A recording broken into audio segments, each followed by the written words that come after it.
Alright, what's going on, man? Today we're going to be talking about what would happen if Justin Gaethje does retire after his win against Ilia Topuria, and why I think he should retire. Alright, first of all, like I said, I do think he should retire. Before we talk about what would happen to the landscape of the UFC in the lightweight division, we have to talk about what would happen among us, the fans, the discourse. Everyone's going to ask, where does that win, where does that legacy put Justin all-time amongst lightweights, or just all-time in general? And to give my honest opinion, I don't think it moves the needle very much in either of those lists. I think it's a great win, one of the best we've seen in sports, not just the sport, but in sports history. But if you look at his resume at lightweight, it is great. He beat like almost just about every, young and like budding opponent they gave him, he beat. But when you look at the best of his time, he didn't beat, or he beat Dustin, but kind of a fluke head kick, whatever. Lost to Dustin though, lost to Charles, lost to Max, lost to Khabib, even dropped to Eddie Alvarez. While I do think Justin is one of the greatest lightweights of all time, I don't think this pushes him any farther, if that makes sense. It does not, I'm not saying he's not one of the GOATs. He is one of the GOATs of lightweight, but this win doesn't push him to real GOAT status. Yes, he looked some of the best, that was some of the best Gaethje we've ever seen, but how much more of that does he have? I think a big reason Gaethje was able to fight this well against Ilia, and then, well, I'll get into this in a second, but I think the reason he was able to fight that well is because he went into it knowing, it's probably it for me. It's one last ride, let me give everything.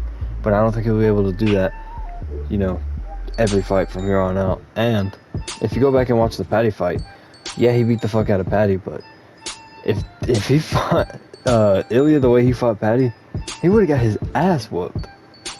To be honest, he didn't look that good against Paddy, so I think we've seen the peak of Justin. I think it was amazing, one of the biggest upsets in the history of sports, not just the UFC. But I think he should hang it up. And now I want to talk about what would happen if he does end up hanging it up. Obviously the belt would become vacated, so we'd have to have a vacant title fight. And I think a much needed rematch, something that people have been asking for years now. Charles versus Arman 2. Look, this first fight was fucking awesome. 3-rounder on UFC 300. It makes sense. Charles is the BMF. He's coming off a dub against Max, who flatlined Gaethje. And Arman obviously deserves a title shot. I think it makes perfect sense. I think it's a fucking awesome fight. I think Arman, might get his get back in this one. Now, I'm sure some of you are out there saying, hey, Ilia deserves his shot. He deserves to get the belt back. Not when you quit on a stool like that, man. You gotta fight a number one contender fight. And who else other than Paddy Pimblett? I know Paddy's got a fight coming up in a couple of weeks with BSD, which I do think he's gonna win. Even if he doesn't, I think you run this fight. They've been beefing for a while.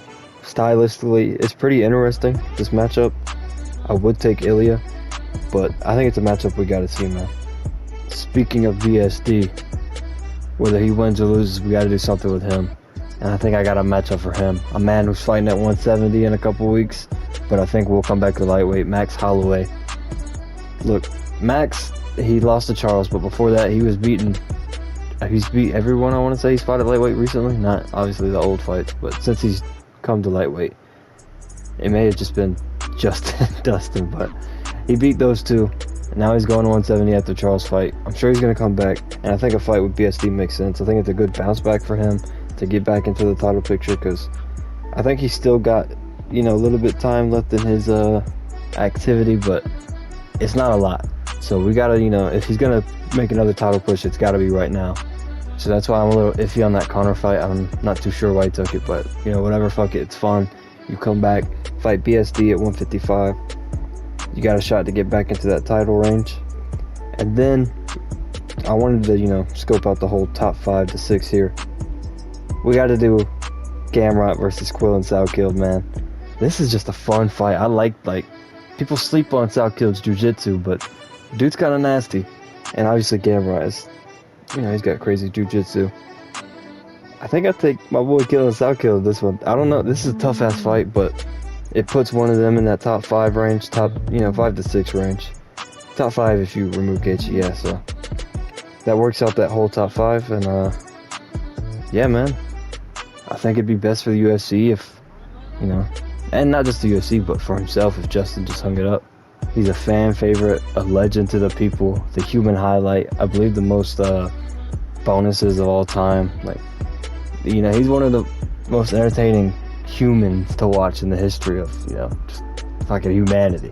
This dude's a legend. Shout out to Gaethje, and thanks for watching, man.